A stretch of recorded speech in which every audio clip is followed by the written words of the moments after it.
Good Shabbos. This week is Parshas Noach, and in this portion, we see destruction with the flood. We see rebirth when Noach leaves the ark with his family and reestablishes mankind.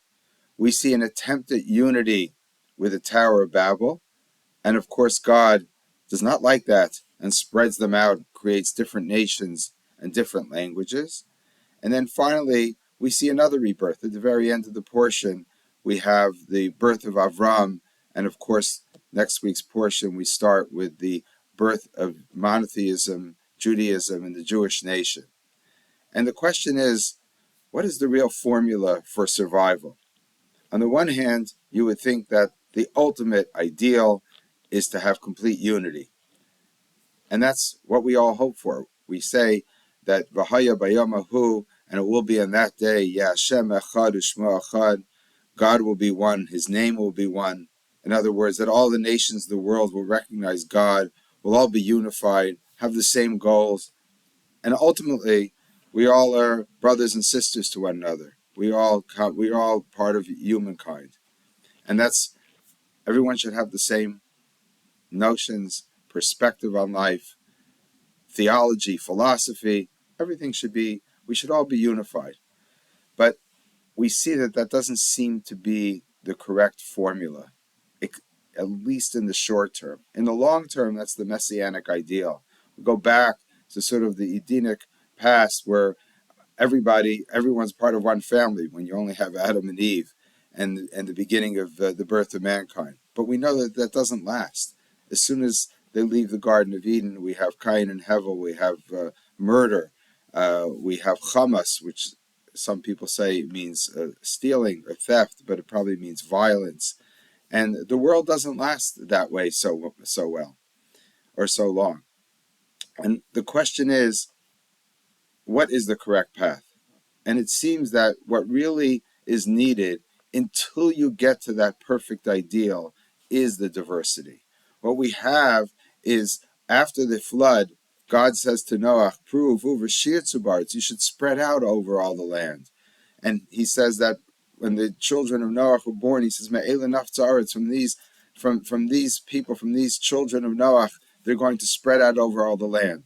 So when they build the Tower of Babel and they're saying they want to be together, they want to be unified, they're really going against the plan of God. And maybe that's the simple way of explaining what the sin of the Tower of Babel really was. God wanted them spread out. He wanted different languages. He wants different nations.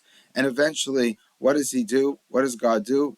Creates the nation of Israel through the birth of Avram. And what does Avram do? Avram doesn't try to change the land that he is in. He doesn't try to convince people that there is God and that you have to follow God, although I understand that the Medrash says that. But rather, what does the Torah tell us? He leaves Aram. He leaves where he comes from. He leaves the cradle of civilization, the Fertile Crescent, Mesopotamia. And where does he go? He goes to the land of Canaan, where we're told in the book of Joshua that there's 31 kings in a very small country, 31 city-states, because each one is separate. And Avram is able to go there and establish his own identity. He never really becomes part of the fabric of society of Canaan. He's always an outsider. He's always a nomad. He's always traveling between different cities. He's roaming around. And what is he doing? He's creating his own family. He's creating his own culture, his own religion, and eventually establishes the Jewish nation. And therefore, perhaps our approach should be that we don't always try to change the world from the inside, but rather from the outside. That, as it says in Yeshayahu and Isaiah, we should be an Ar Lagayim, a light onto the nations.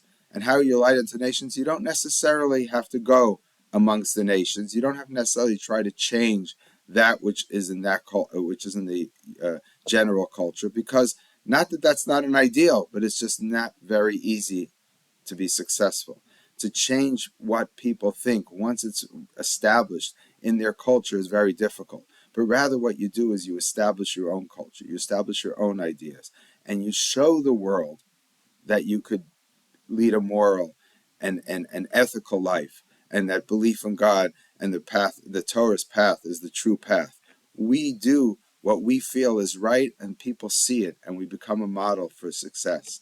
We become a model for the rest of the world. And of course, everybody now is just worried about what's going on in Israel, and we see how difficult it is to convince the world what's right and what's wrong. You go into the United Nations and you just know it's a lost cause because you can't really change people's ideas very easily. It takes a long time, and sometimes it has to be done, like I say, from the outside. You can't go in there and convince them. What you do is you create a successful society, successful culture, successful religion, and people see it for what it is. And the optimistic belief is that which was happening before this war broke out in Israel, that the Abraham Accords, the Arab nations around us saw that Israel is going to be successful. And therefore they say, you know what? Why fight them? Let's join them. Now, I know that's not what's happening today, but I think we all have to hold out that optimistic belief that once we get past this terrible, horrible time and try to put these tragedies behind us, which will take a while, but then again, we will succeed. We will create a society, we'll recreate a society and continue with the way that Israel has been traveling until this point, where they're creating a just and good society. Does everyone realize that? No. All you have to do is open the newspaper or watch the news and see that not everybody thinks that's true about the Jewish state. But we know that it is true, and eventually people will see it for what it is and take again to go back to the point where they see us as a model. It's going to take time. I think we have to have faith. We have to have confidence in what we're doing is correct. We have to make sure that we continue on that path, and hopefully, Emir Hashem, God willing, will be successful. Good Shabbos.